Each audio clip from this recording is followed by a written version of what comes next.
Our next guest is an exciting up-and-coming actor. He was in Band of Brothers and The Sixth Sense. Now he is in the lead role in the new NBC show, Boomtown. Things are going very well for Donnie Wahlberg.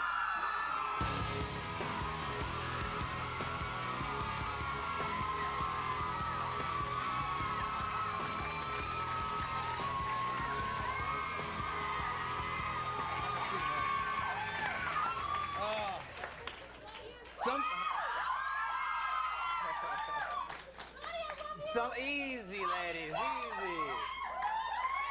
All right. I'm doing all right. Yeah, you are. I'm doing okay. Some things never change. Yeah. I saw you at the Emmys. Congratulations, Band of Brothers, for winning. And what a... You're welcome, too. But nothing to do with Band of Brothers. But I don't know what your feelings were that night, just seeing...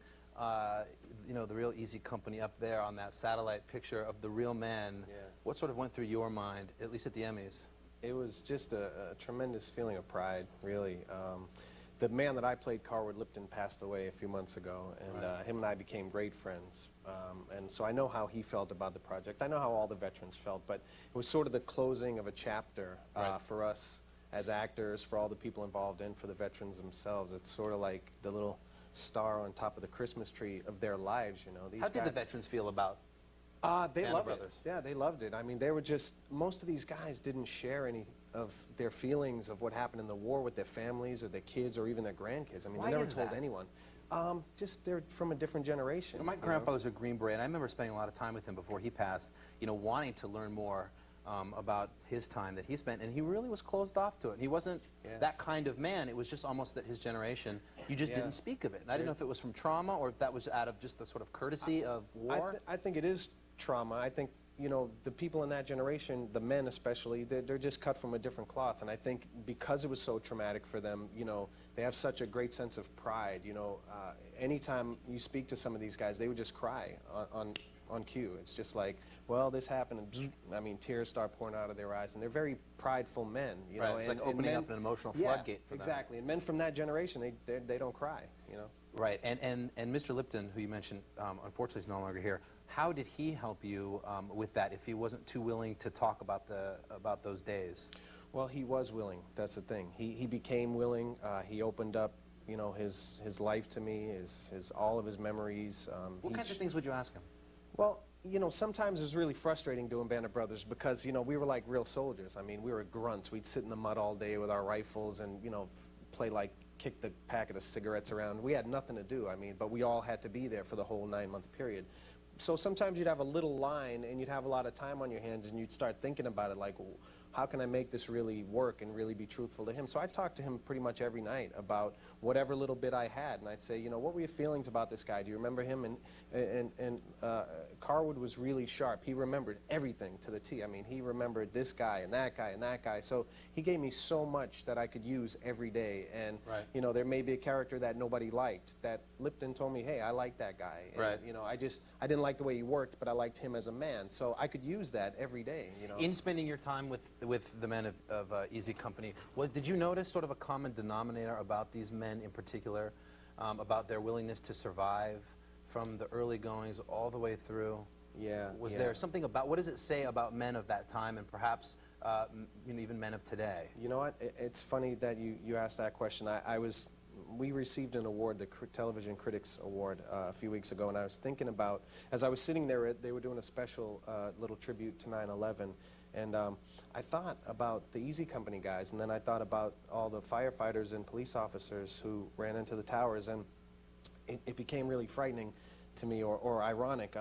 Band of Brothers premiered on September 9th last year, 2 days before the tragedies of September 11th, and the men of Easy Company, they stood in a doorway with their gear on, they put on the helmets, they had all their gear, and they asked their body to do an unnatural act, to go out into fire and danger and risk their lives and do something that makes absolutely no sense. And that's exactly what the firefighters did going into those buildings. It's a completely unnatural act to run into a burning building and go up to the flames. You know what I mean? Or jump into combat. Exactly. It was totally... There's a real parallel between those men. Absolute real parallel. And HBO, to their credit, they were so courageous to continue with the airing of the show. You know, most people pull back their movies or pull back their shows if they had any violence or anything. And HBO said, no, this is a totally appropriate time to show this. And it really was.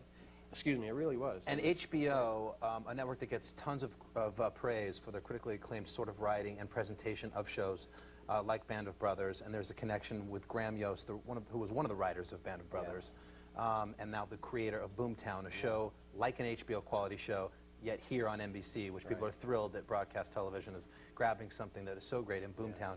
He wrote this role in Boomtown that you play because he was a fan of yours from Band of Brothers, correct? Yeah, absolutely, and I became a fan of his through Did that mean when he wrote Boomtown you automatically got the part, or did you still have to audition or read for it, or? No, I did. Well, they automatically were giving it to me. I mean, he said, Donnie, I want you to play this. You know, I created it for you, and you know, it's yours if you want it. And so I read the script, and I was like, you know, I played hardball a little bit, but I knew inside, I was like, I'm doing this, because it was really good. And I guess for those of you who might not know, because Boomtown is, it's not your average cop show, that's for sure. I don't know, what's your sort of pitch for Boomtown?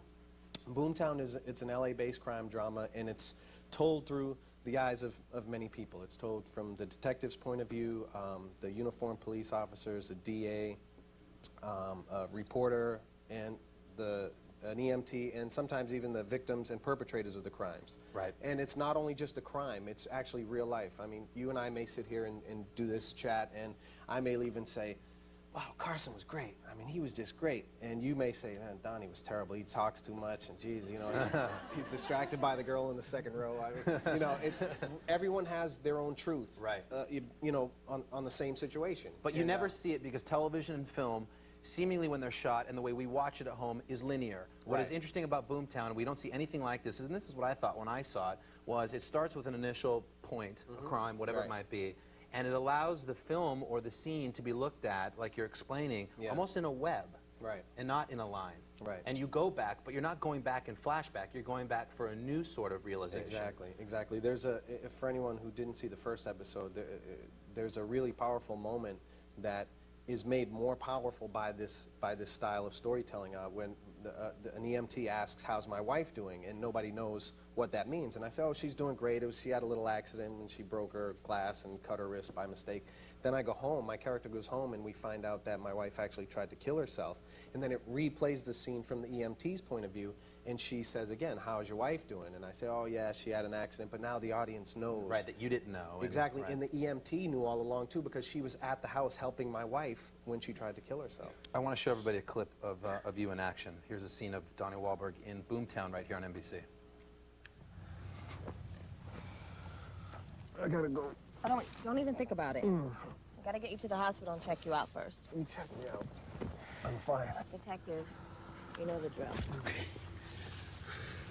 Name's Carl Tuback. Multiple arrests as a gun for hire. Colson helped him beat a murder rap back in '92. Yeah. Hitman. You're right. We gotta talk to Brother Jake. No. The only place you're going is to the hospital. No, I gotta go. Just give me 5 minutes, okay?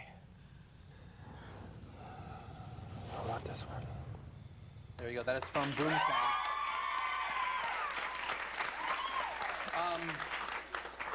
Seeing you in that last frame reminds me of Vincent, your character from Sixth Sense, a film where I'm not sure how many people really knew that was you until maybe the third or fourth, or word traveled that was Donnie Wahlberg. Tell me about one day of shooting and how much time to lose the weight and look like that Vincent guy.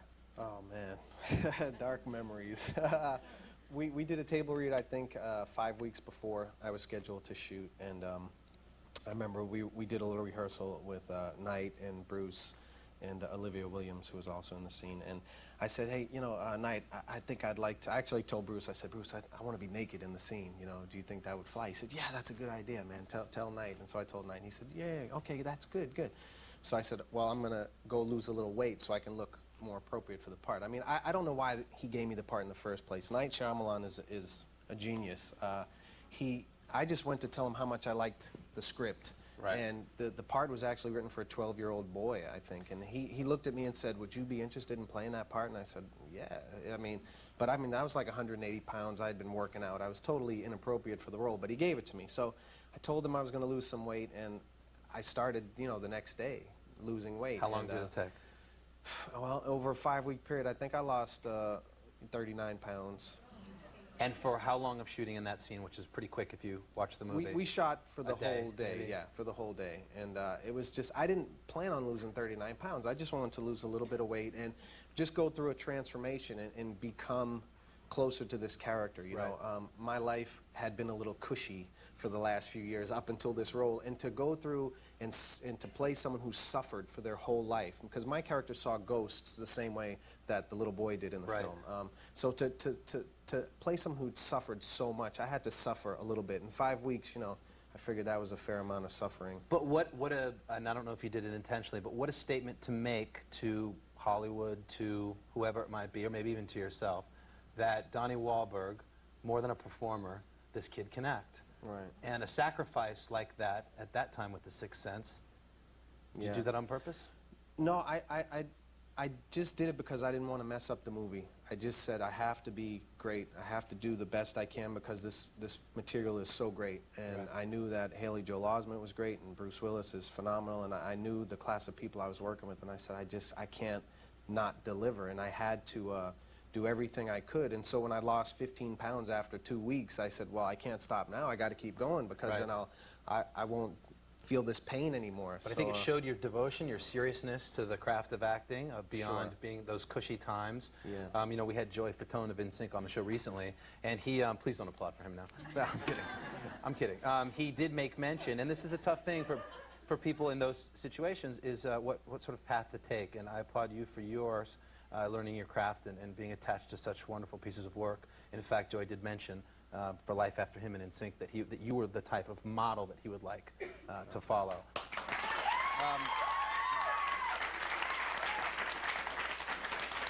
Do the old days still come back? You still have the old fanatical New Kid fans that...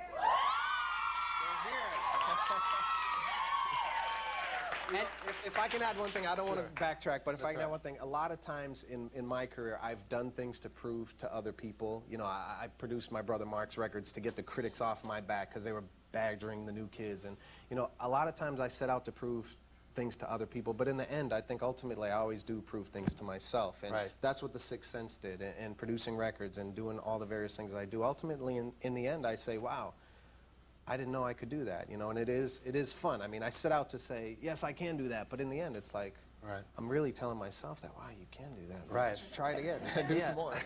And you know what? And you're doing it. And, and congratulations on Boomtown and everything else that you do. It's good to have you here. Thank you, Donnie. Donnie Wahlberg, everybody. Boomtown, Sundays, 10 p.m. Eastern on NBC. We'll be right back. More Avril Lavigne, Amy Poehler, and up next, the comedy of Tom Papa right after this. You're watching Last Call.